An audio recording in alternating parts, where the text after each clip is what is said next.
Sinceramente, todo mundo já conhece pelo menos um pouco da história de João, da história de Pedro e alguns discípulos e apóstolos mais famosos chamados por Jesus. Mas você sabia que Jesus também escolheu entre eles um terrorista fanático religioso que muitas das vezes tinha treinamento até para matar se fosse preciso? Hoje eu quero falar um pouquinho da história do apóstolo que eu considero o apóstolo do silêncio, chamado Simão Zelote. E eu chamo ele de apóstolo do silêncio justamente porque ele é pouquíssimo conhecido, tanto pelas pessoas quanto até mesmo nas escrituras. Aparecem muitas poucas citações sobre ele. Eu falo que tem poucas coisas sobre ele na internet ou até mesmo na própria escritura porque, para você ter uma noção, apenas 4 vezes ele é citado na Bíblia. E dentro dessas 4 vezes que ele é citado, nenhuma é falando alguma ação dele ou falando sequer alguma frase que ele disse para Jesus ou para os apóstolos, como Pedro frequentemente fazia. Então ele não era alguém proeminente entre os apóstolos e por isso que muitos passam a vida desse homem desapercebido.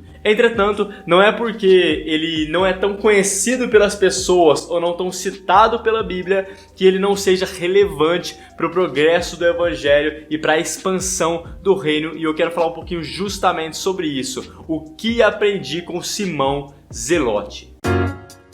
Mas antes de aprofundar verdadeiramente na história desse apóstolo, eu gostaria de começar introduzindo para você o significado do nome dele. Tanto do primeiro, Simão, que coincidentemente é o mesmo nome de Pedro antes de ter seu nome mudado, né? E também aquilo que acompanha o seu nome, Zelote. Afinal de contas, o que significa essas duas coisas? Em primeiro lugar, Simão, que na verdade é o nome citado mais 70 vezes nas escrituras, bem comum. Ele significa aquele que ouve ou ouvinte. Então nós podemos concluir uma coisa sobre a vida desse apóstolo logo cedo. Como ele não tem nenhuma palavra citada na Bíblia, nenhuma frase citada nas escrituras, mas o seu nome significa aquele que ouve, ouvinte, nós podemos de certa forma concluir que ele provavelmente era alguém que falava pouco, mas ouvia muito. E sinceramente, essa é uma característica que eu aprecio muito na vida desse homem e na vida de outras pessoas. Nós precisamos realmente de pessoas que sabem mais ouvir do que falar. E Charles Finney falava uma coisa interessante sobre isso.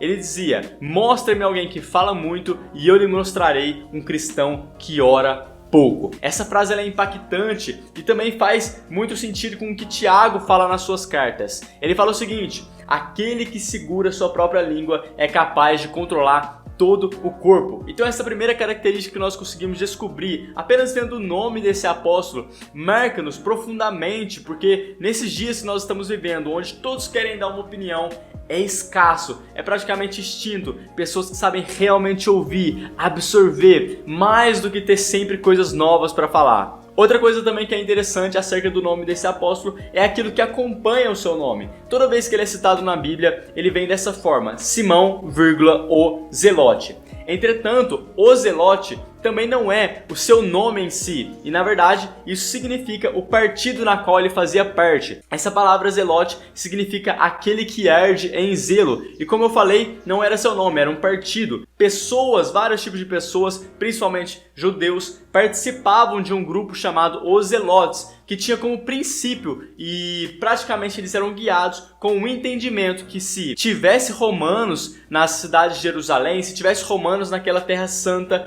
para eles consideravam traição. Então eles eram alguns desses homens extremistas que usavam da força bruta até para tirar e expulsar os romanos que estavam em suas terras. E uma grande referência para esse grupo de zelotes está em Números 25, naquele episódio quando o povo de Israel, na sua comunidade, começa a se relacionar com algumas mulheres moabitas, e Deus não se agrada disso, não vê isso com bons olhos. Então ele pede: olha, tira esses homens do nosso meio, tira essas mulheres do nosso meio, né? Ele pede até para enforcar esse povo. Entretanto, o povo israelita, diante de uma clara ordem, eles não fazem nada a respeito. Então um homem se levanta, né, que é Finéias, na frente de todo mundo, na frente de Moisés, na frente de toda a comunidade de Israel. Ele pega uma lança e a palavra vai dizer que ele atravessa aqueles dois que estavam tendo relações no meio da comunidade de Israel, na frente de todo mundo. E então a praga cessa. Ou seja, Finéias, ele foi um homem, né, que realmente ele ouviu a voz de Deus, teve essa ordenança de Deus e foi usado para trazer justiça, né, para aquela ocasião, naquele momento. E esse mesmo Finéias, ele é uma grande referência para os zelotes daquela época. E por isso, eles inspirados por essa história, faziam todas as diversas atrocidades que você possa imaginar. Eles usavam verdadeiramente a força bruta, né, para tirar os romanos daquela região. Por isso, Flávio Josefo, por exemplo, vai considerar os zelotes um grupo de assassinos, radicais, terroristas, fanáticos. Eles eram muito politizados, doutrinados desde a infância, passavam tempos treinando para até que chegasse esse momento de usar a força bruta. Então eles tinham essa mentalidade. E esse apóstolo chamado por Jesus, até então, antes de o conhecer, ele participava desse grupo também. Ele fazia parte dessa cultura. Agora eu te pergunto, por que Finéias estava certo e ele até é citado na Bíblia, mas os zelotes não? Afinal de contas, ambos não usavam da força bruta para fazer a vontade de Deus? E aí que tá algo muito interessante que a gente deve se pontuar. A diferença entre Finéias, que era a inspiração para esse grupo, e o grupo zelote de fato, é que Finéias ouviu uma clara ordenança de Deus. Ele ouviu uma clara direção de Deus para fazer aquilo que ele estava fazendo, enquanto os zelotes apenas usavam do seu zelo em excesso para fazer aquilo que era certo aos seus próprios olhos, usando a justiça própria, usando a força do seu próprio braço. Isso é algo preocupante que na verdade acontece muito nos dias de hoje também. Muitas pessoas com esse zelo em excesso usam na verdade o seu zelo como pretexto para ferir outras pessoas, mesmo sem ouvir a voz de Deus. Então começa a apontar o dedo para tudo aquilo que vê de errado sem receber uma direção clara de Deus. E nós precisamos ter muito cuidado com isso em nossos dias. Mas o mais interessante aqui, sinceramente, não era o grupo que Simão fazia parte,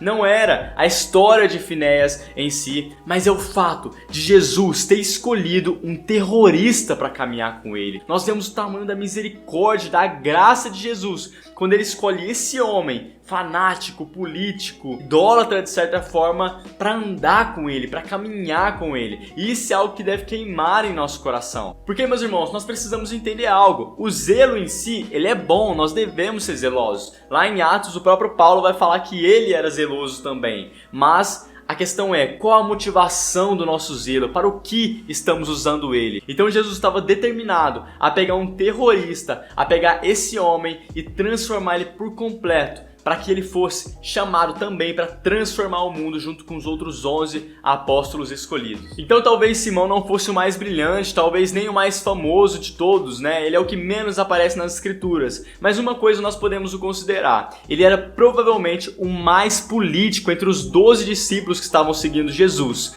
Mas é interessante, porque na Bíblia, como nós não vemos nenhuma palavra dele, nós entendemos algo. Diante de Jesus, a política se cala. O homem mais politicado, o homem que talvez tinha mais doutrinas em sua cabeça, ele não teve nada para falar para Jesus, pelo menos nada que valesse, né, de fato, o registro nas escrituras. E isso deve nos marcar também profundamente. Então esse é Simão, nascido em Caná da Galileia, um fanático religioso chamado a transformar o mundo, e que eu quero contar um pouquinho mais da história dele para que você saia realmente daqui edificado. Então, antes de encerrar, eu só quero fazer um rápido paralelo entre a vida do Simão Zelote, entre a vida do apóstolo Paulo, que antes da sua conversão era Saulo, e entre a vida da humanidade como um todo. Eu sei que parece um pouco estranho, mas você vai entender aonde eu quero chegar com isso tudo. Então vamos lá. Primeiro, Simão Zelote, você já conseguiu entender que ele era alguém totalmente imergido em uma política, totalmente doutrinado, ele vivia totalmente regido pela lei e a sua vida era isso. E principalmente ele, assim como os outros zelotes, tinha uma visão totalmente distorcida de quem haveria de ser o Messias. Como ele passava toda a sua vida treinando para participar de um exército e tudo mais, ele tinha ainda aquela visão judaica. Ele esperava que o Messias viesse como um guerreiro, né, como um político que fosse impor o seu reino de forma física e imediata no momento que ele viesse. Então na sua cabeça ele queria estar preparado para que quando esse Messias guerreiro viesse, como Davi, ele fosse participante do seu exército. Ele tinha também essa visão distorcida de quem era o Messias. Só que, meus irmãos, acontece algo muito interessante. Ele passa toda a sua vida se preparando, toda a sua vida realmente estudando, e ele espera verdadeiramente, piamente, que aquele Messias vai vir como um guerreiro montado num cavalo. Mas para sua surpresa, meus irmãos, Um dia, verdadeiramente, quando ele se depara com o Messias, ele não vem como um guerreiro montado num cavalo. Na verdade, ele aparece como um servo montado num jumento. E é isso que quebranta toda a lógica que Simão tinha. É isso que quebranta e que desaba todo o intelecto que ele poderia ter a respeito do Messias. Ele esperava alguém que fosse matar os inimigos, mas quem vem é aquele que manda amar os inimigos. Sinceramente, nesse momento a minha vontade era chegar até Simão e perguntar: e agora, Simão? O que fazer quando as suas expectativas são quebradas? O que fazer quando o Messias não cabe naquilo que você projetou? Porque muitos de nós somos assim também. Nós temos preconcepções de quem nós achamos que é Deus, ou preconceitos, mas diante da verdade, nós precisamos fazer uma escolha. Ou nós continuamos com o nosso achismo, ou nós jogamos tudo isso fora e ficamos com a verdade. Eu gostaria que você imaginasse que você está preso em uma casa trancada e a sua vida inteira tudo que você conheceu foi essa casa. E para piorar, essa casa não tem nenhuma janela, nenhuma fonte de luz, você não consegue ver nada que está lá fora. E as circunstâncias dentro dessa casa e as pessoas que estão com você sempre te falam que o céu é laranja. Então você passa toda a sua vida acreditando verdadeiramente que o céu é laranja. Em certo momento você começa até a pintar alguns quadros e todos os quadros que você pinta é com o céu laranja. Mas um dia alguém abre a porta. E quando alguém abre a porta e você sai lá fora e você olha para cima, você se depara com uma surpreendente verdade. O céu é azul. E agora, o que fazer diante dessa inegável verdade? Você vai continuar acreditando que o céu é laranja ou você vai jogar tudo que você fez, tudo que você achou fora para ficar com a verdade? Sabe, você poderia até tentar vender os seus quadros laranjas, mas isso seria como vender engano. Diante da verdade inegável, não tem o que fazer. Ou você fica com aquilo que você pensou a vida toda, mas fica enganado, ou você acredita na verdade, você sabe que o céu é azul e não tem o que fazer. Então, diante do Messias, ou você se submete a Deus, ou você submete Deus a você, aos seus achismos, personalidades e tudo mais. Você trata Deus como se ele fosse um complemento na sua vida, quando na verdade Jesus é a vida. E Simão teve que entender isso logo cedo. Não dava para ele continuar seguindo o Messias e acreditando naquilo que ele cria antes. Ele descobriu que o céu é azul, então todo aquele quadro que ele desenhou com o céu laranja ele tinha que jogar fora, porque isso já não é mais verdade para ele.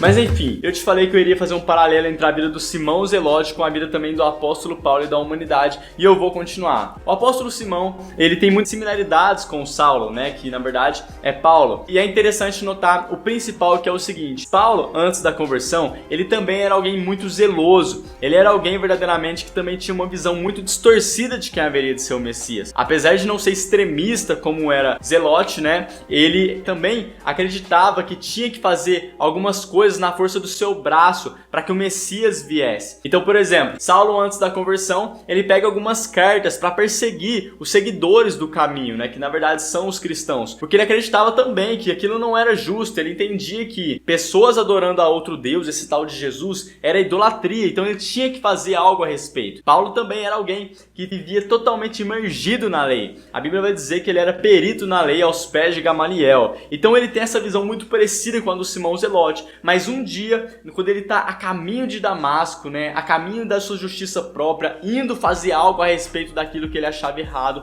uma grande luz brilha no céu. E a palavra vai dizer que Jesus aparece até ele. E eu fico imaginando, porque Paulo deve ter imaginado sua vida toda como seria o encontro com o Messias. Eu tenho certeza que nenhum dos seus sonhos foi parecido com isso. Mas quando o Jesus aparece para ele, que essa grande luz brilha no céu, é como se ele também tivesse saído dessa casa. É como se ele tivesse contemplado a verdade e agora não tinha mais o que fazer. Então ele passa 3 dias cego. Imagina verdadeiramente a crise existencial que Saulo passou nesses 3 dias cego. Tudo que ele aprendeu, tudo que ele fez na vida toda dele, algumas coisas, a maioria das coisas tinham que ser jogadas fora, porque aquilo já não era mais verdade para ele também. Então, aquele que tinha uma visão distorcida sobre o Messias, um dia se depara com ele.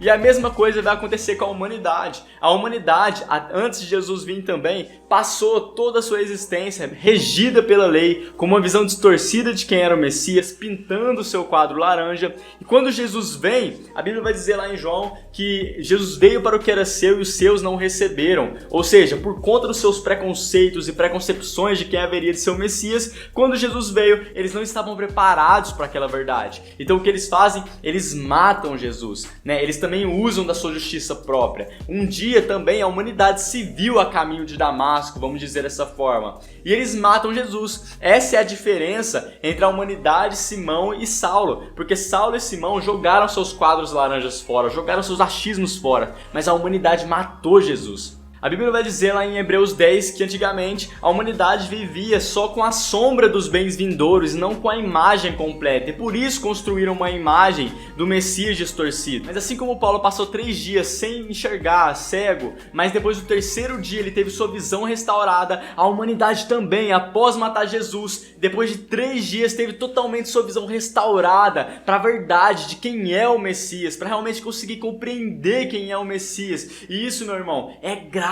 e misericórdia de Deus. Por isso eu gostaria de finalizar essa mensagem com uma rápida reflexão. Simão e Saulo, quando eles se depararam com a verdade, eles jogaram tudo aquilo que eles acreditavam antes fora. Mas a humanidade não fez isso. A verdade, meus irmãos, é que diante do Messias não tem escolha. É matar ou morrer. Ou você morre para aquilo que você acreditava e tudo aquilo que você pensava, ou assim como a humanidade, você mata Jesus novamente. Não há meio termo, não há uma terceira forma, não tem como adicionar Jesus como um complemento da nossa vida. Diante do Cordeiro, é matar ou morrer, não tem saída. E matar a si mesmo significa jogar fora toda a sua justiça própria, confiar inteiramente na justiça de Deus e depender dele. Olha que interessante o que John Wesley vai dizer. Ninguém pode confiar nos méritos de Cristo antes que tenha se negado inteiramente a si mesmo. Aquele que tenta estabelecer sua própria justiça não pode receber a justiça que vem de Deus. Meus irmãos, isso é algo muito forte. Eu gostaria que você pensasse nisso. Pensasse realmente, será que diante do Messias você também está morrendo para si ou você está matando ele, apenas adicionando ele à sua vida? Gostaria que você pensasse nisso e no fim desse vídeo vai ter um texto de Romanos 10 que praticamente traduz tudo que nós falamos aqui. E esse é apenas o primeiro episódio de uma série de 12 vídeos falando sobre o que eu aprendi com cada um dos apóstolos, mas principalmente o que eu aprendi com aquele que os escolheu. Amém? Eu espero que você me acompanhe também nas próximas mensagens, e se você quiser, na descrição desse vídeo vai ter um